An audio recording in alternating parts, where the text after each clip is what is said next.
Hi there. I wanted to take a minute to talk about using symbols and the blending options that are available in Illustrator.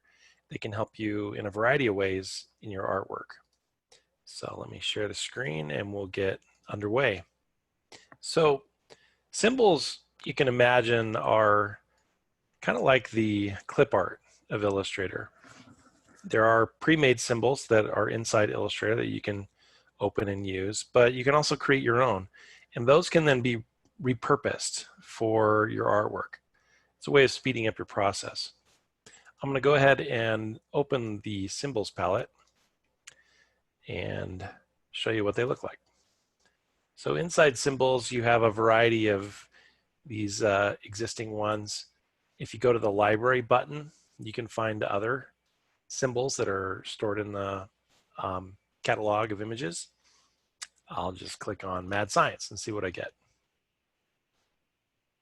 So here, if you find one of these symbols, you can drag it onto your page, and then it's there available for you to use, and you can use it again and again and again.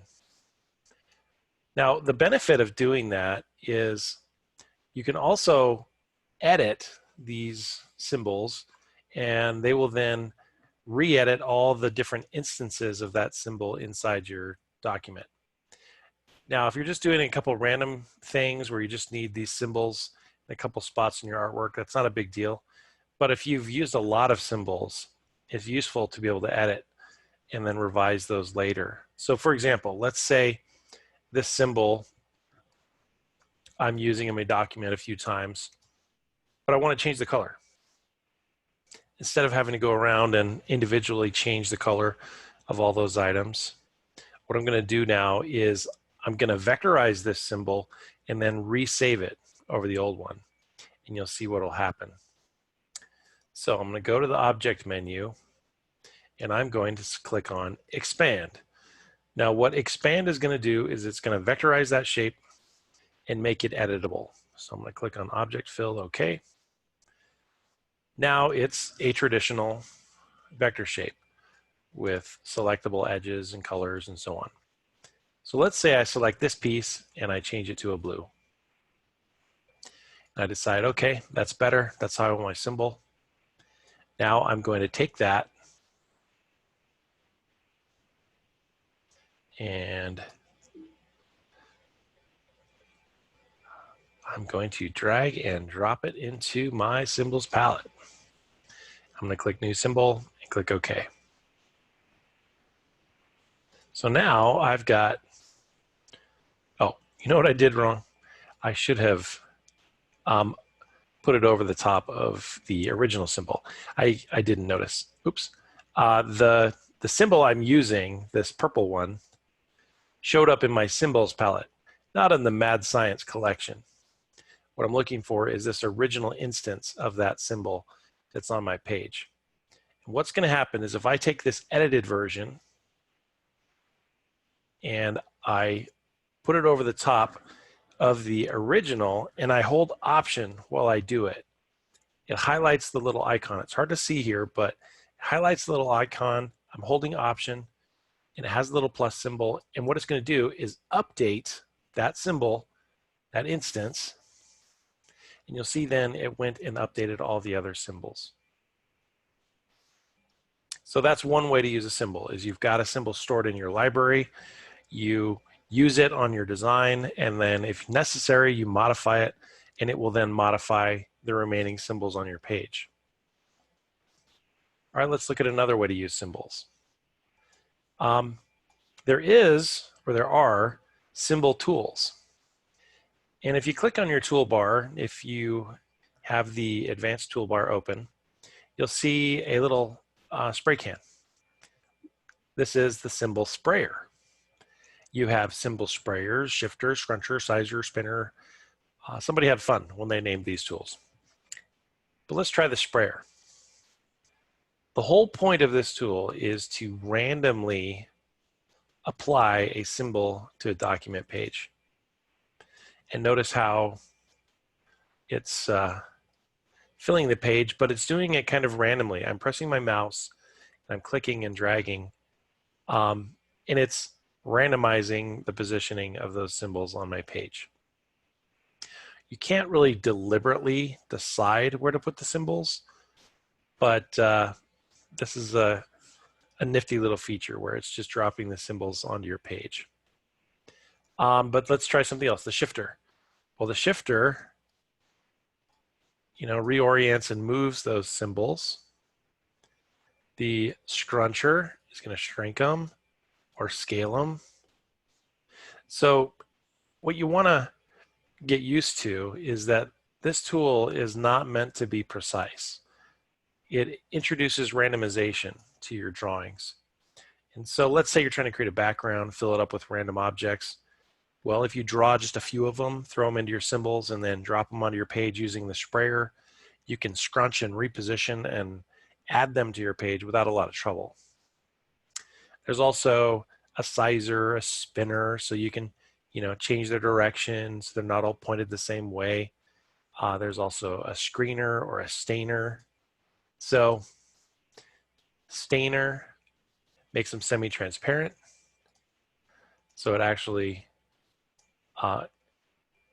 liner.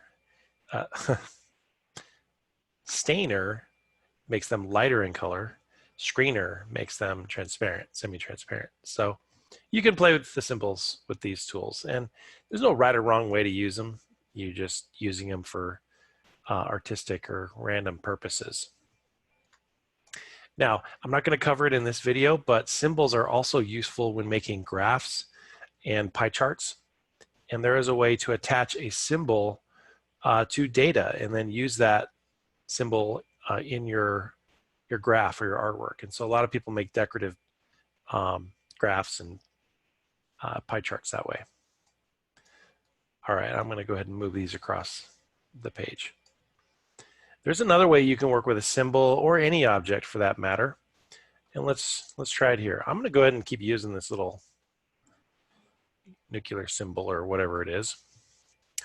And I'm going to then make a copy here and drag it down on my page. What if I wanted to, make a transitional column of these shapes? So the blending tool does a variety of things, but this is one of the things that it can do for you. And it'll probably just make sense once I do it. The blending tool has this shape here. It's got like a square, a couple circles and colors in it, kind of in a row. That's your blend tool. It's also connected to the blending options inside the object menu, which I'll cover in a second. But if you're going to use the tool, what you do is you make sure your objects are selected, you click one, and then you click the next one. And it fills in a sequence whatever setting you've given it. The settings you find for the blending options are under blending options. So I'm going to click here on blending options, and you'll see that right now it's set at smooth color, specified steps, specified distance. Those options are available to you there. And depending on which one you select, it's going to change the way those objects blend on your page. Now, to make this a little more dramatic, I should do something a little more interesting. So I'm going to just take a square here, give it a color, and then I'm going to draw a circle down here, give it a color. Oops. This time around, I'm going to take that blend tool and I'm going to select the green square and the orange circle. And there you see it actually made a transition between those two shapes. Notice how the symbol made repeated steps of the transition. This time around, when I made those two objects, the blend actually really did blend them. And notice how if I reposition the circle, it reorients the color transition and the shape transition. So it's almost like a morph you're making from one thing to another. Now this line that I'm moving here, this anchor point, is what we call the spine of the blend. And this is how that works. I'm going to move this over here, and I'm going to move this little blend here. There's a good point. If I look at outline view, you can see that it's still, Illustrator still considers this one object, or two objects, the square and then the circle, and then there is this line here attaching them from their centers. That's the spine. Okay, so what you're looking at is what we call an appearance. That one shape is blending into the other. Now let's try making a more unique, more unique line. All right, so I'm going to use my pen tool, and I'm just going to draw a squiggly shape here. Squiggly line. And I will change it to a stroke color so you can at least see that line when I let go of it. So here I have a squiggly line. I'm going to take this blend that I already created, and I'm going to apply those objects to that new spine. That's done under the object menu. I go to blend, and I click on replace spine. And so that's going to take a blend and reapply it under that new shape. So now you see how it blends in that direction. Now there is a jagged edge here.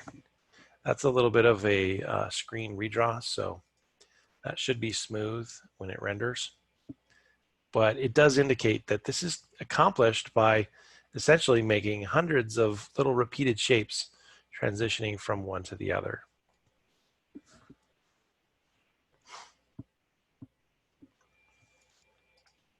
So kind of some odds and ends tools there can create some interesting effects. Maybe you need to make some sort of a diagram or transitional shape. This little blend tool works, and then also the symbols do too. So a little heads up on some tools that maybe you didn't know about, something you can use for your artwork. All right, see you next time.